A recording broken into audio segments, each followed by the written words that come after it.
Andrea. It's midnight and I'm hot and sweaty. Welcome to my podcast.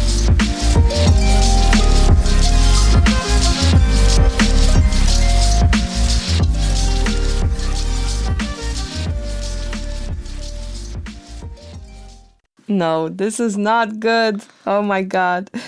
Drink some water. Drink some fucking water, Drink girl. some parts of fucking water, Water girl. is magic. Magic. It carries energy. Put the right energy into water. Welcome to my podcast. Here it is, my second podcast that I know you've been waiting for. I really hope that you enjoyed my first one with Jess. And for my second podcast, I've invited again one of my closest friends. And I'm here with Anu Shukla. And we're here to talk about Glastonbury and all things that happened in the past 2-3 weeks. Hey! Hey, so happy to be here. I'm honoured to be part of your second podcast. Thank you so much for inviting me, Andrea. I'm so happy to be here. I love how you put the emphasis on that second podcast. Yeah, it's Amazing. such an honour that I'm part of this second installation of your incredible podcast, which I thoroughly enjoyed the first episode, like I'm sure lots of people did too. They'd agree, I'm sure. Thank you. Who are you?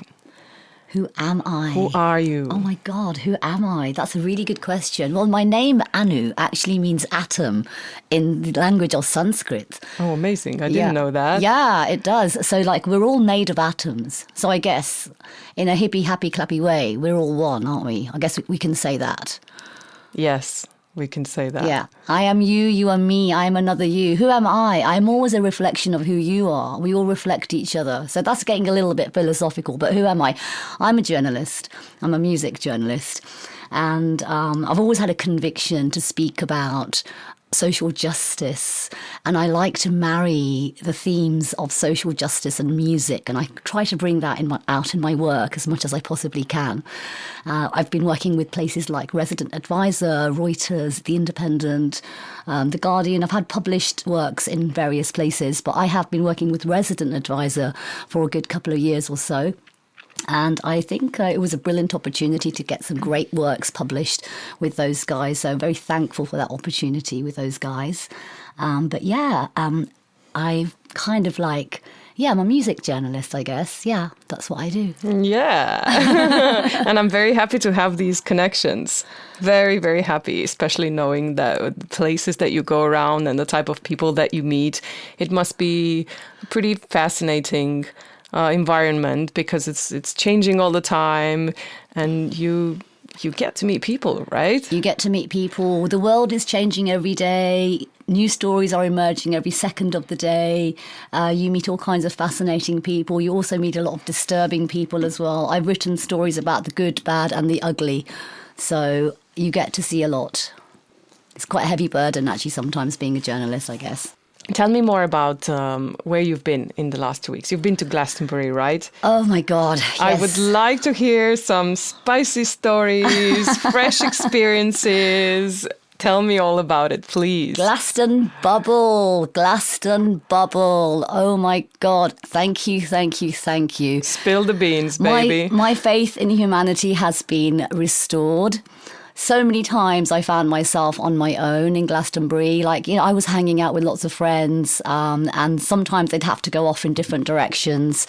I had friends that were working at the Glade stage, and so they had to leave me at 5 o'clock in the morning one day, and I was suddenly alone. I was like, guys, you're going to leave me on my own. What am I going to do? They were like, you'll be all right.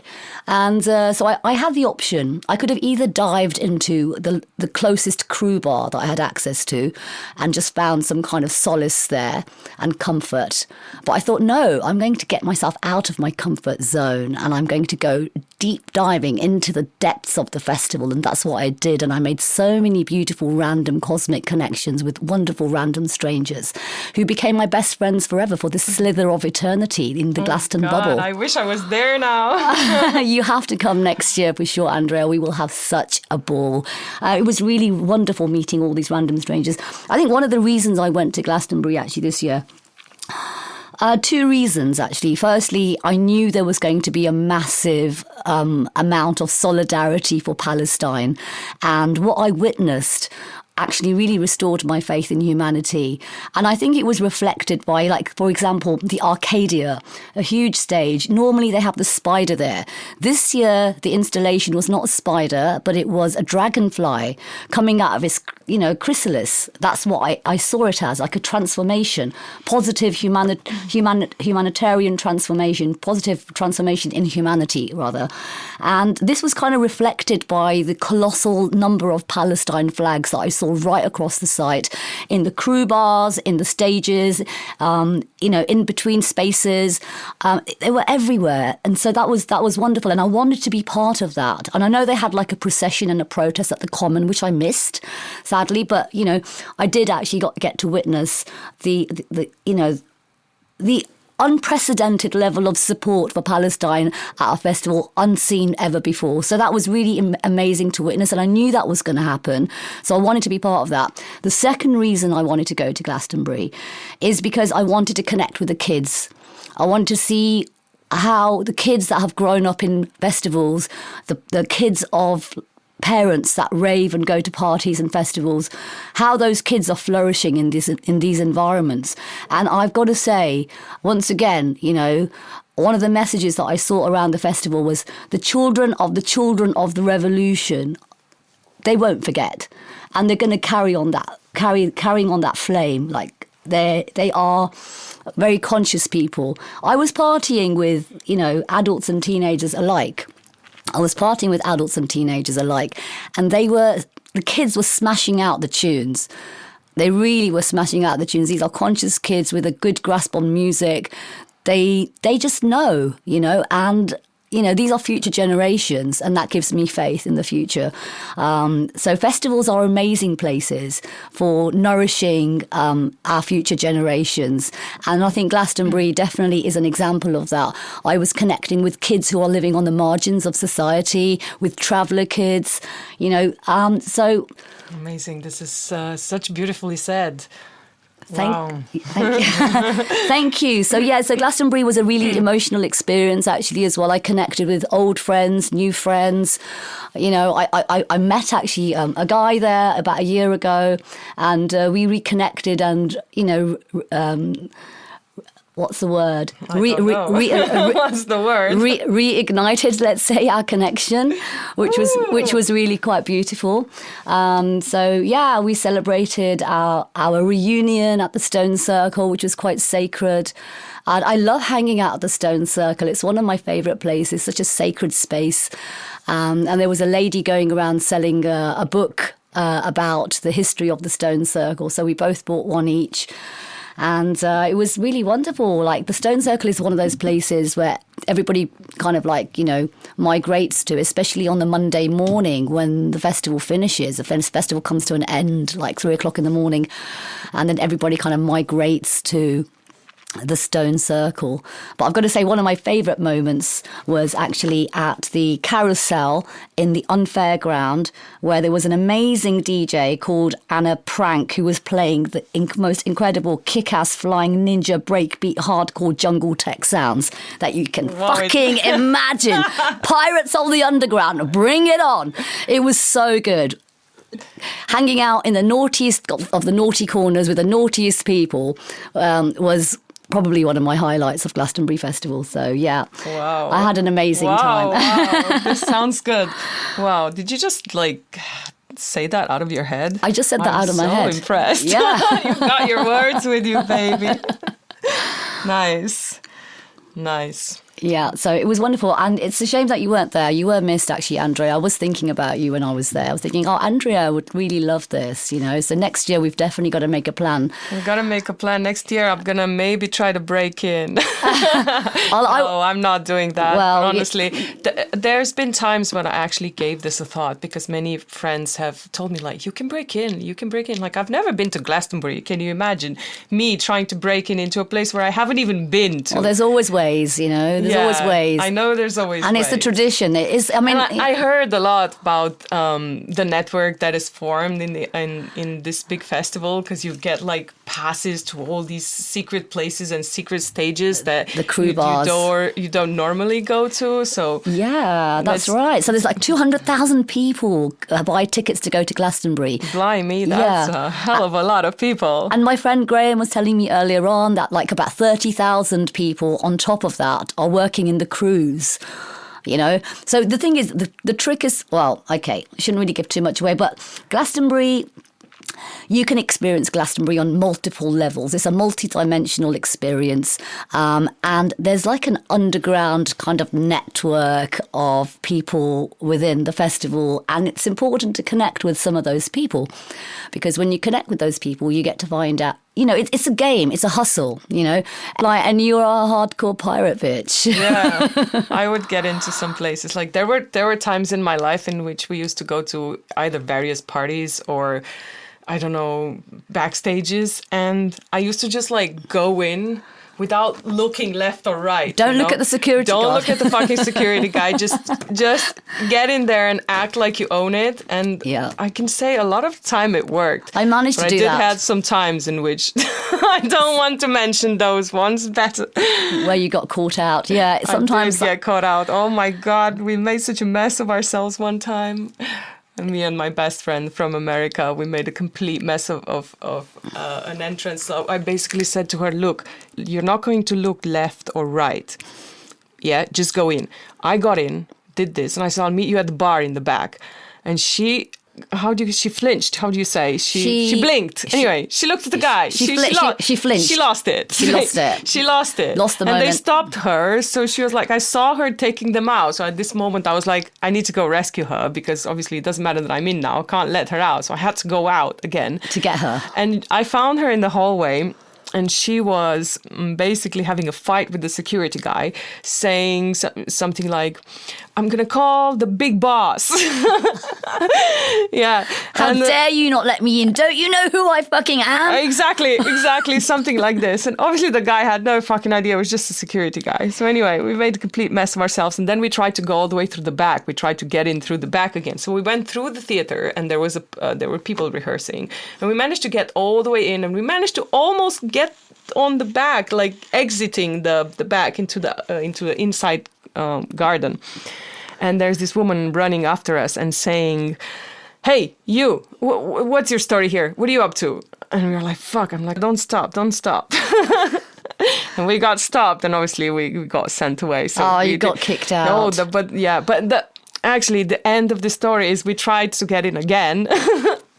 But this time we talked to some people inside, and they gave us like some passes or something. Exactly that. And then we got in, and so the rest of the night has been successful. But oh my God, this was like a complete adventure.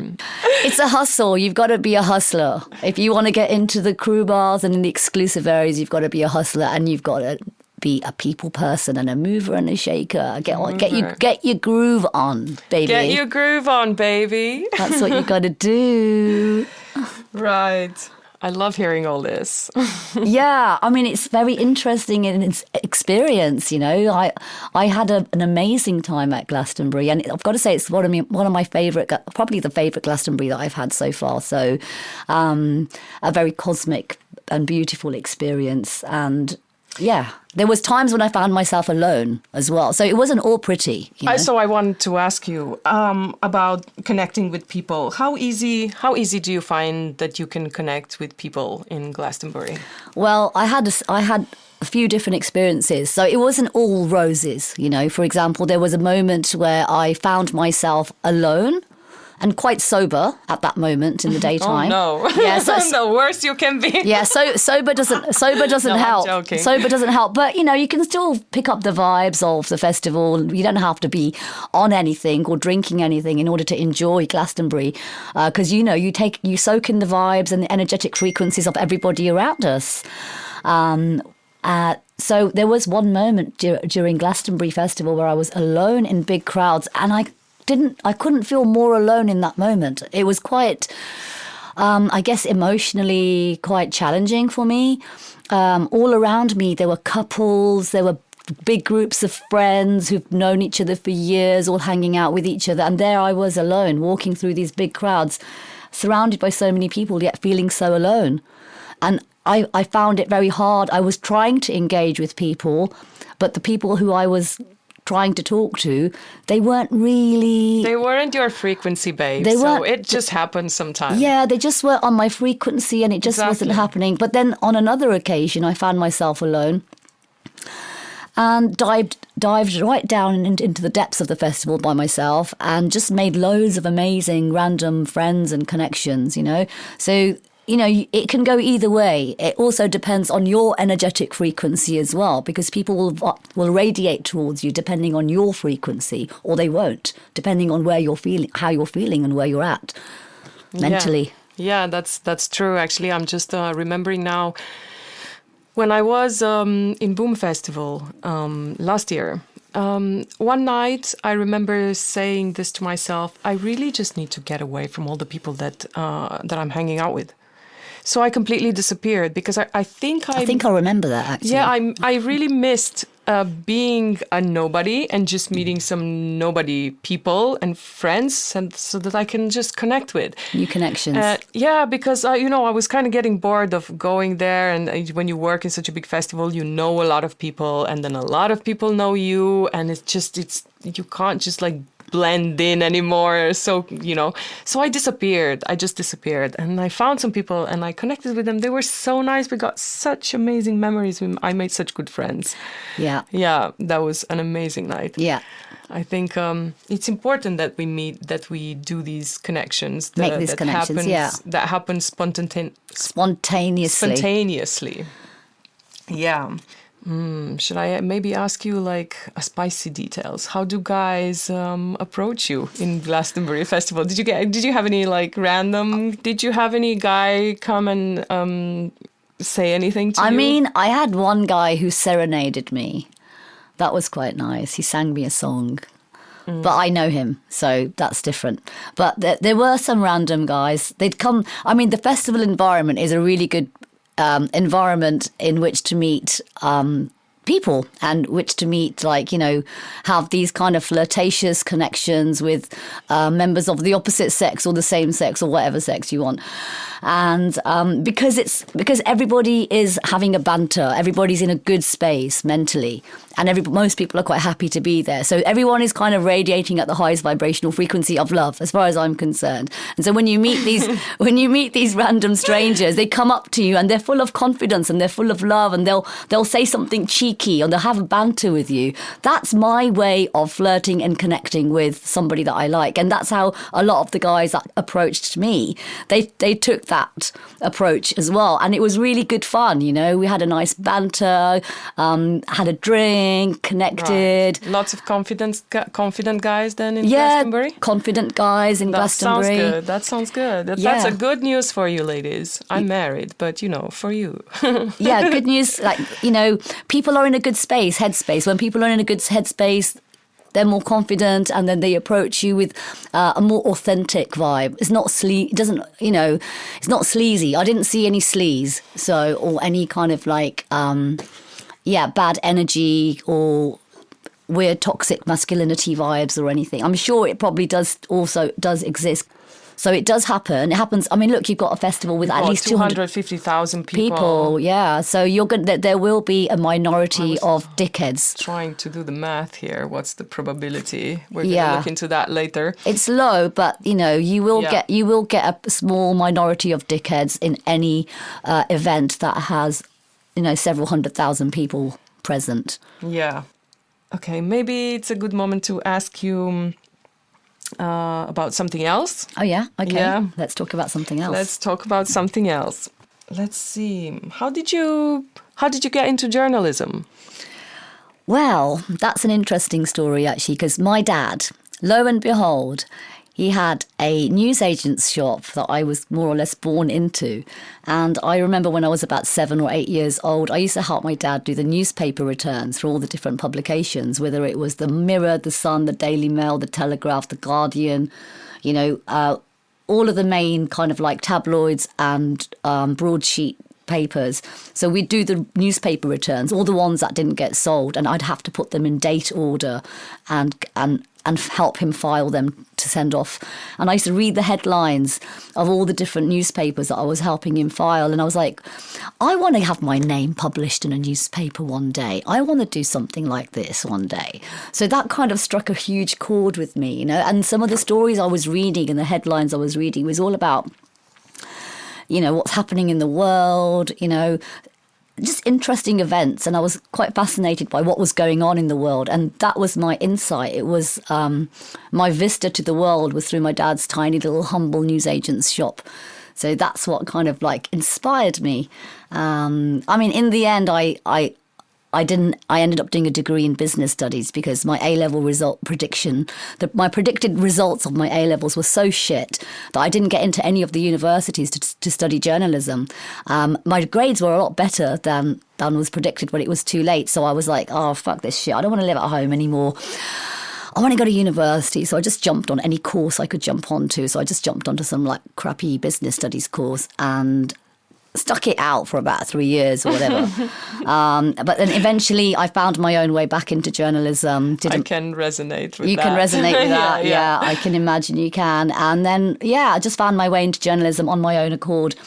Went off traveling, went to Spain, went to India, found myself, decided to like do another course. So I did another course I did a course in journalism, like a master's in journalism. And then I did the NCTJ, which is, you know, every journalist across the land in the UK needs to have the National Council for the Training of Journalists qualification. So I did that, learnt how to do shorthand, 100 words per minute, and got myself involved working in freelance roles, freelancing for various publications, including, like, I think I mentioned earlier on Reuters, The Independent, Al Jazeera, DJ Mag, Vice, various ones, until I finally got myself a full-time That's quite the list. job. Yeah, it's quite a list, I guess. But when you have a passion for something, it's got to come from a place of conviction. You know, I've always wanted to write about refugees, asylum seekers, you know, all these kinds of things. I was just about to ask you, what are some of your favorite subjects to write about? Like the ones that, you know, like really grip me.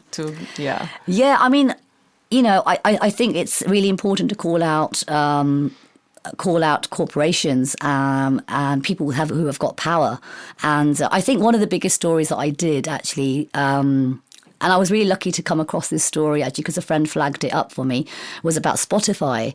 I did the story about Spotify, which is, I don't have a Spotify account for this reason. This is why I decided to boycott Spotify, is because Daniel Ek, who is the CEO of Spotify, he has an investment fund.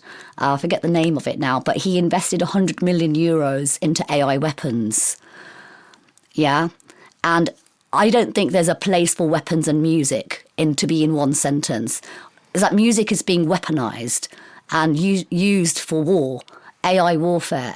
And now we know that some of that technology is also being deployed by members of the industrial military complex who are supplying weapons to Israel, for example, right now as well. So, you know, it's kind of, this is what happens, you know, and why would I want to have my name attached? Why would I want to pay a Spotify subscription? He makes his money out of Spotify. You know, Spotify may not have directly funded the AI weapons situation, but he made money from his business in order to make that investment. So lots of people actually boycotted Spotify as a result of that story. It got picked up by Rolling Stone, NME, DJ Mag, Mix Mag. A lot of the music press picked up on that story about the investment of Spotify's investment. So that was probably one of my biggest stories that I did. And I was quite happy to do that piece, actually. I think I heard of that. Yeah. I did hear of that. Yeah. Wow. Yeah, so that's just one of them. But like, I think one of the other stories that I did recently actually is about Kamal Williams, who is a jazz experimental artist. So one of the things that I also like to approach is toxic masculinity and sexual assault and abuse that exists within electronic music.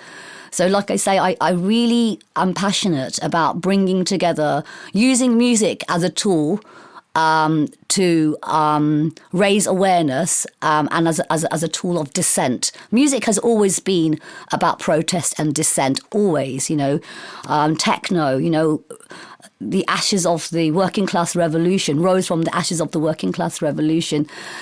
So music is really important tool for expressing political activism. What was I saying? So one of the recent stories that I did that's related to that is about sexual assault. So sexual assault within electronic music is quite rife. And we did a story about an jazz electronic music artist called Kamal Williams about a month and a half or so ago. And we interviewed 3 women who had very similar stories about their ordeals with this guy and what he'd done to them. Violated them sexually. And after we did that story, 18 other women came forward, and we... Oh my God. Yeah, it was fucking crazy and just unbelievable that so many women over such a long period of time had experienced the brunt of this, sexual abuse. And the worst thing, so we actually ended up publishing another 4 stories. Out of those 18, we pushed it through legal. Some stories we couldn't publish because they couldn't be corroborated, but then we were able to still publish the second installation of that piece. So we published another 4 stories just like a few days ago, actually. So the second part of that story came out recently. But I think one of the things that really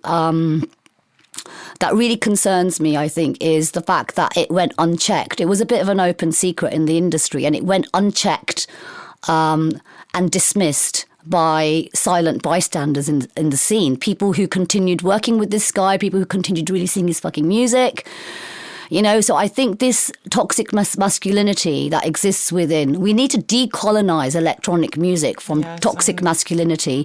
And I've seen it in many other cases. This is not just the only case. There's a couple of cases circling around, and we all know about them. Yeah. And we can see who is a silent bystander and who speaks out.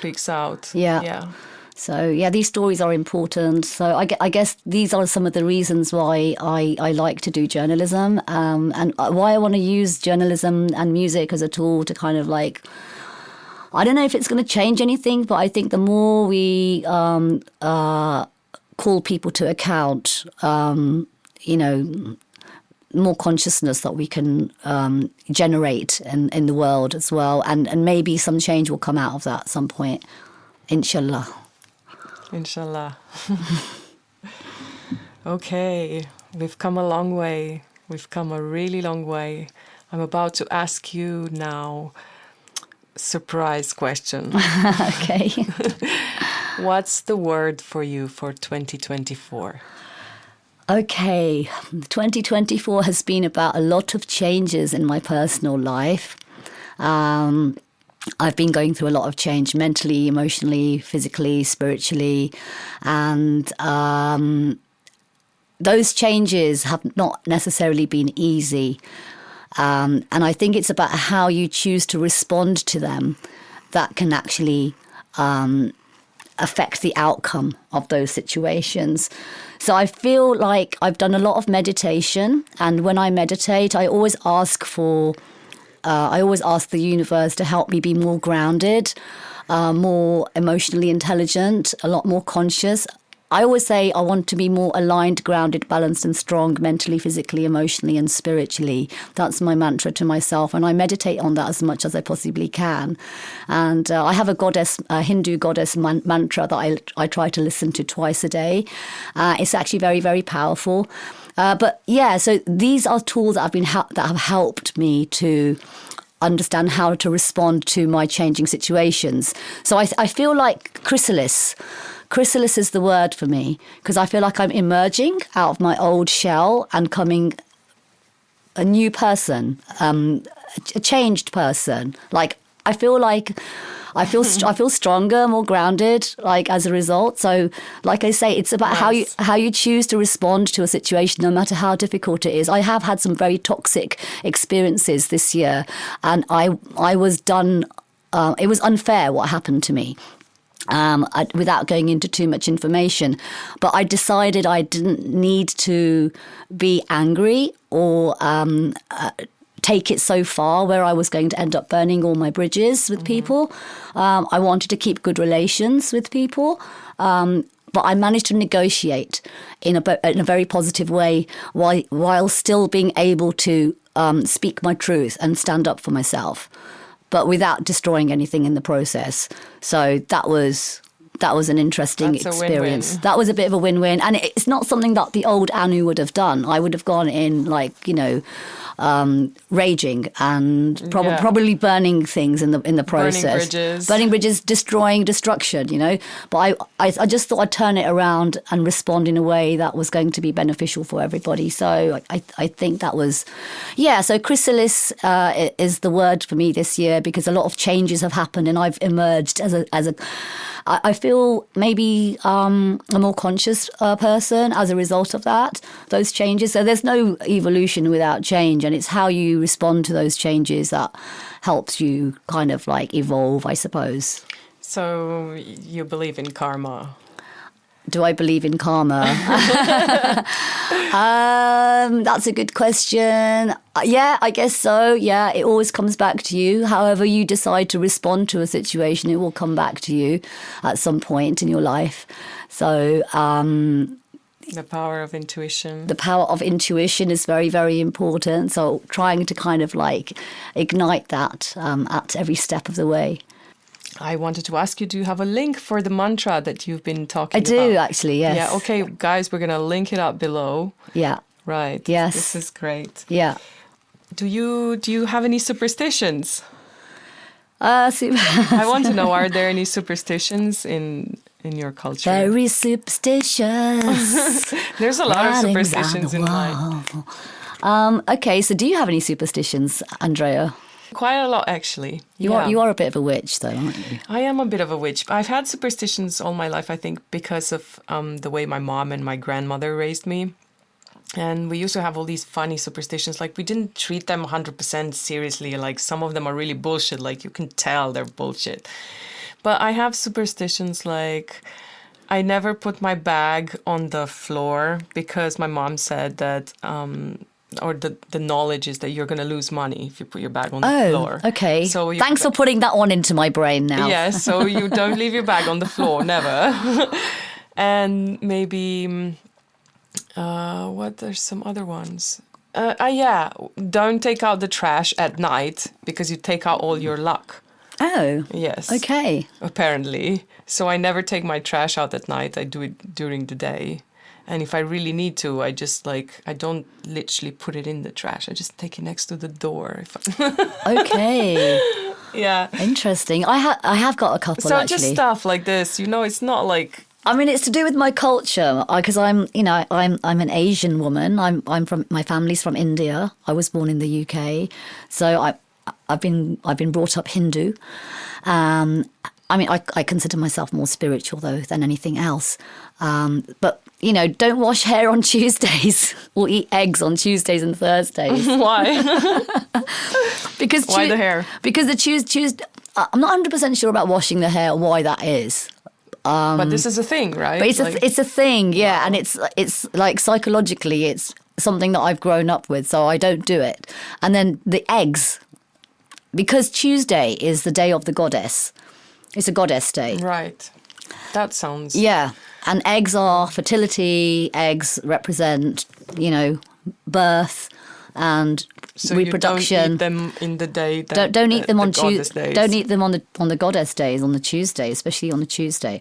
So those are a couple of things that I kind of yeah. My superstitions, I guess, yeah.